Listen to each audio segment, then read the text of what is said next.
आज आम जो प्रसंग कथबार्ता हेबा सेही प्रसंगर शीर्षक है क्यों माने मन परिवर्तन करने असाध्य अटे। आज प्रसंग है क्यों माने मन परिवर्तन करने असाध्य अटे। यही प्रसंग में परमेश्वर वाक्य आंभ मान कौन कहे अल्प समय आम वाक्य ध्यान कर देखा। प्रिय प्रभु लोक मैंने जितेबले आंभ मान प्रभु जीशु ख्रीष्ट यही पृथ्वी पृष्ठ को आसिले जो समय तांकर सेवा कार्य को से आरंभ कले से आरंभ से माथ्यू 4 अध्याय 17 पद अनुसार से घोषणा करी कहवा को लगिले जे मन परिवर्तन कर कारण स्वर्ग राज्य सन्निकट। ख्रीस्टियान मान विरुद्ध रे ख्रीष्टों विरुद्ध रे आज अनेक लोक निंदा ताड़ना करती मिथ्या आरोप गुड़िक से माने लगाती मुख खोलती आ कहती जे ख्रीस्टियान लोक माने से माने धर्म को परिवर्तन कराउछंती किंतु बाइबल रे कौठी मध्य प्रभु जीशु ख्रीष्ट धर्म को परिवर्तन करने पाई से कही नथिले। आज ख्रीस्टियान समाज रे जो माने प्रभुंकर वाक्य को नहीं सोशल मीडिया माध्यम रे हो किंबा ऑफलाइन माध्यम रे हो जो माने प्रभुंकर सेवा करुछंती से माने मध्य जने प्रकृत रे यीशु को जानिथिबा सेवक बाइबल को भलरे बुझिथिबा जने प्रचारक केबे मध्य कुहंती नहीं जे धर्म को परिवर्तन कर। बाइबल आम मान को कहे जे आमे मन परिवर्तन करिबा आपना सत्य परमेश्वर निकट को आपण सृष्टिकर्ता परमेश्वर निकट को आमे मन परिवर्तन करी निजर पापर अनुताप करी ताहांक निकट को फेरी दिबा एहा बाइबल आमान को शिक्षा दिए। आज कथबार्ता हेबा जे केउ माने मन परिवर्तन करिबा असाध्य अटे। वाक्यर गोटे पद पढ़ी मु आपण मान को उत्साहित करिबा पई चाहे। आपण माने मो सहित एब्री पुस्तक 6 अध्याय को आसीबे। एब्री पुस्तक 6 अध्याय 4 पदरु मु पढ़ुछि। लेखा जाए कारण जो माने थरे आलोक प्राप्त होई अछंती स्वर्गीय दानर आस्वाद पाई अछंती पवित्र आत्मांकर सहभागी होई अछंती ईश्वरंक उत्तम वाक्य और भावी जुगर शक्ति आस्वादन करि अछंती से माने जदि धर्मभ्रष्ट हुअंती ताहा हेले मन परिवर्तन निमंते से मानकु पुनर्बार नूतन कराइबा असाध्य।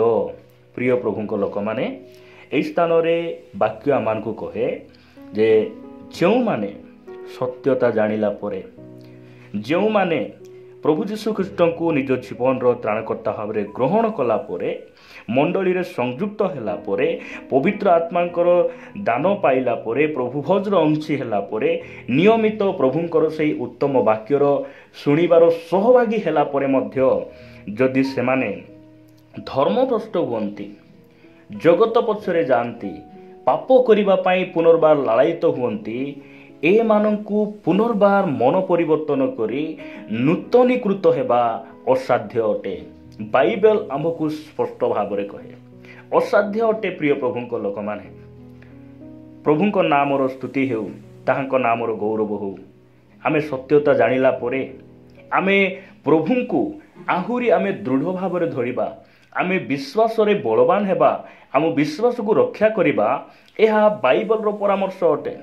सेमानकु असाध्य अटे जो माने कि प्रभु को जानिला परे मध्य से माने धर्मभ्रष्ट ही जानती तांकु केही मध्य प्रभु को निकट को फेराई आनी पारे नाही। इस्करित यहूदा यीशु सहित से बसुथिला उठुथिला विभिन्न आश्चर्य कर्म को देखिला यीशु सत्य परमेश्वर बोली विश्वास कला परे मध्य से टंका लालसारे पड़ी यीशु को छाड़ी से पळाई गला यीशु को छाड़ी पळाई गला आउ मन परिवर्तन करी फेरी आसीबार कौन सी घटना आमे बाइबल देखु ना जे इस्करित यहूदा यीशु को परित्याग करी से निजको फांसी दे से मृत्युवरण कला सिना यीशु निकट को से फेरी आसी पारला।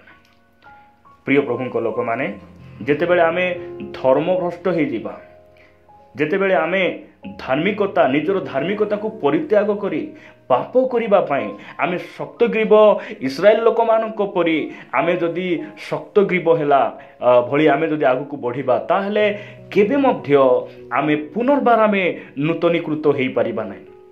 बाइबल कहे जो माने ख्रीष्टंक ठारे अछंती से माने नूतन सृष्टि होइछंती मात्र ख्रीष्टंक ठारे थाई ତାହାଙ୍କର ବାକ୍ୟ ଶୁଣି ତାହାଙ୍କର ଅଭିଷେକ ପାଇଲା ପରେ ମଧ୍ୟ ପବିତ୍ର ଆତ୍ମାରେ ପୂର୍ଣ୍ଣ ହେଲା ପରେ ମଧ୍ୟ ଯଦି ପୁନର୍ବାର ଆମେ ଜଗତ ଆଡ଼କୁ ଯିବା, ପୁନର୍ବାର ପାପକୁ ପସନ୍ଦ କରିବା, ପୁନର୍ବାର ଶାରୀରିକ ଅଭିଳାଷ ପଛରେ ଯିବା, ଯେତେବେଳେ ଆମେ ଧର୍ମଭ୍ରଷ୍ଟ ହୋଇଯିବା, ପୁନର୍ବାର ଆମକୁ କେହି ମନ ପରିବର୍ତ୍ତନ କରିବାର ସୁଯୋଗ ଆମକୁ ମିଳେ ନାହିଁ ଏବଂ ଆମେ ଏକ ଅସାଧ୍ୟ ପରିସ୍ଥିତିରେ ପଡ଼ିବା, ଯଦ୍ୱାରା କି ଆମେ କେବେ ହେଲେ ମଧ୍ୟ ଆଉ ନୂତନ ସୃଷ୍ଟି ଆମେ ହେଇପାରିବା ନାହିଁ।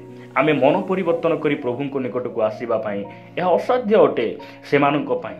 ପ୍ରିୟ ପ୍ରଭୁଙ୍କ ଲୋକମାନେ, ଯେଉଁ ବ୍ୟକ୍ତି ଯଦି ପ୍ରକୃତରେ ଶୋଇଛନ୍ତି ତାହେଲେ ସେହି ବ୍ୟକ୍ତିକୁ ଆମେ ଯଦି ଉଠେଇବା ସେ ନିଶ୍ଚିତ ଭାବରେ ଉଠିବ, ମାତ୍ର ଯେ ଶୋଇ ନିଦ ନ ଆସିଲେ ମଧ୍ୟ ଯେ ଶୋଇଲା ପରି ବାହାନା କରୁଛି ସେହି ବ୍ୟକ୍ତିକୁ ଉଠାଇଲେ ମଧ୍ୟ ସେ ଉଠିବ ନାହିଁ, କାରଣ ସେ ଜାଣି ଜାଣି ଶୋଇଲା ଭଳି ସେ ଅଭିନୟ କରୁଛି। ଏହାକୁ ଆମେ ମନେ ରଖିବା। ସତ୍ୟତା ଜାଣି ଜାଣି ଜଣେ ବ୍ୟକ୍ତି ଯେତେବେଳେ ଧର୍ମଭ୍ରଷ୍ଟ ହୋଇଯାଏ, ଅଧର୍ମ ଆଡ଼କୁ ଯାଏ, ସେହି ବ୍ୟକ୍ତିକୁ ମନ ପରିବର୍ତ୍ତନ କରିବା ଅସାଧ୍ୟ ଅଟେ। ଦିମା ପାଉଲଙ୍କୁ ଛାଡ଼ି ସେ ପଳାଇଗଲା।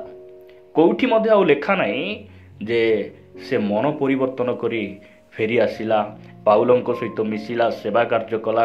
କେଉଁ ସ୍ଥାନରେ ମଧ୍ୟ ଲେଖା ନାହିଁ, କାରଣ ପାଉଲ ପୃଥିବୀର ଜଣେ ନମ୍ବର 1 ପ୍ରେରିତ। ପାଉଲଙ୍କ ପାଖରେ ପ୍ରଭୁ ଯୀଶୁଖ୍ରୀଷ୍ଟଙ୍କର ସେହି ପ୍ରକାଶନ, ନୂତନ ନିୟମର ପ୍ରକାଶନ, ପବିତ୍ର ଆତ୍ମାଙ୍କର ଅଭିଷେକ ଏବଂ ସେହି ବାକ୍ୟର ସେହି ସତ୍ୟତା ତାଙ୍କଠାରେ ପରମେଶ୍ୱର ଅର୍ପଣ କଲେ। ଆଉ ସେ ସେହି ଦାସଙ୍କ ପାଖରେ ଦିମା ରହୁଥିଲା, ସେବା କରୁଥିଲା, ତାଙ୍କ ସହିତ ସେ ବସୁଥିଲା, ଉଠୁଥିଲା। ସବୁ ସତ୍ୟତା ଜାଣିଲା ପରେ ମଧ୍ୟ ସେ କ'ଣ କଲା? ସଂସାରକୁ ପ୍ରେମ କରି ଚାଲିଗଲା ପରେ ସେ ପୁନର୍ବାର ଆହୁରି ଆସିପାରିଲା ନାହିଁ, କାରଣ ଅନୁତାପ କରିବାର ସୁଯୋଗ ମଧ୍ୟ ମିଳିଲା ନାହିଁ। ଅନୁତାପ କଲେ ମଧ୍ୟ ସେ ଫେରି ଆସିପାରିଲା ନାହିଁ, ନୂତନ ସୃଷ୍ଟି ହୋଇପାରିଲା ନାହିଁ। ପ୍ରିୟ ପ୍ରଭୁଙ୍କ ଲୋକମାନେ, ପରମେଶ୍ୱର ଆମମାନଙ୍କୁ ଅନୁଗ୍ରହ କରନ୍ତୁ। ସେଥିପାଇଁ ଆମେ ସତ୍ୟତା ଜାଣିଛୁ, ସତ୍ୟ ପରମେଶ୍ୱରଙ୍କୁ ଆମେ ପାଇଛୁ।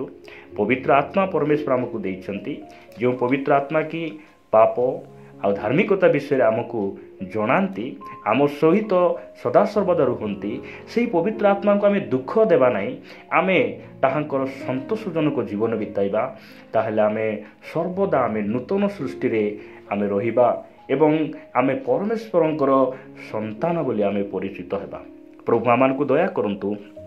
କେଉଁମାନେ ମନ ପରିବର୍ତ୍ତନ କରିବା ଅସାଧ୍ୟ, ନିଶ୍ଚିତ ଭାବରେ ଆଜି ଆମେ ବାକ୍ୟରୁ ବୁଝିଛୁ ଯେ ଯେଉଁମାନେ ଥରେ ଆଲୋକ ପ୍ରାପ୍ତ ହୋଇ ପ୍ରଭୁଙ୍କର ସତ୍ୟତା ଜାଣି, ଯେଉଁମାନେ କି ପ୍ରଭୁଙ୍କୁ ପିଠି ଦେଖାଇ ଧର୍ମଭ୍ରଷ୍ଟ ହୋଇ ଅଧର୍ମ ଆଡ଼କୁ ସେମାନେ ଯାଆନ୍ତି, ସେମାନେ ଆଉ ଥରେ ନୂତନ ସୃଷ୍ଟି ହେବା, ମନ ପରିବର୍ତ୍ତନ କରି ଫେରି ଆସିବା ଅସାଧ୍ୟ ଅଟେ। ପ୍ରଭୁ ଏହି ବାକ୍ୟ ଦେଇ ଆମ ସମସ୍ତଙ୍କୁ ଆଶୀର୍ବାଦ କରନ୍ତୁ। ଆସନ୍ତୁ ପଦେ ପ୍ରାର୍ଥନା କରିବା। ପ୍ରେମିକ ସ୍ୱର୍ଗୀୟ ପିତା, ମୁଁ ତୁମକୁ ଧନ୍ୟବାଦ ଦିଏ ବାପା, ତୁମ ବାକ୍ୟ ଦ୍ୱାରା ଆଜି ଆମମାନଙ୍କୁ କଥା ହେଇଛ। ଧନ୍ୟବାଦ।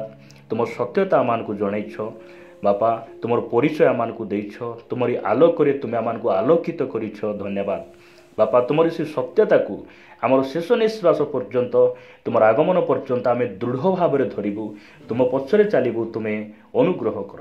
ଗୌରବ ମହିମା ତୁମକୁ ଦେଇ ପ୍ରାର୍ଥନା ଯୀଶୁଙ୍କ ନାମରେ ମାଗୁଛୁ। ଆମେନ୍ ଆମେନ୍। ପ୍ରେଜ୍ ଦ ଲର୍ଡ। ପ୍ରଭୁଙ୍କ ନାମର ଗୌରବ ହେଉ। ପ୍ରଭୁ ଆମ ସମସ୍ତଙ୍କୁ ଆଶୀର୍ବାଦ କରନ୍ତୁ।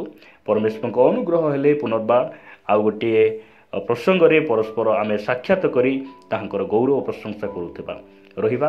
ନମସ୍କାର। ଗଡ୍ ବ୍ଲେସ୍।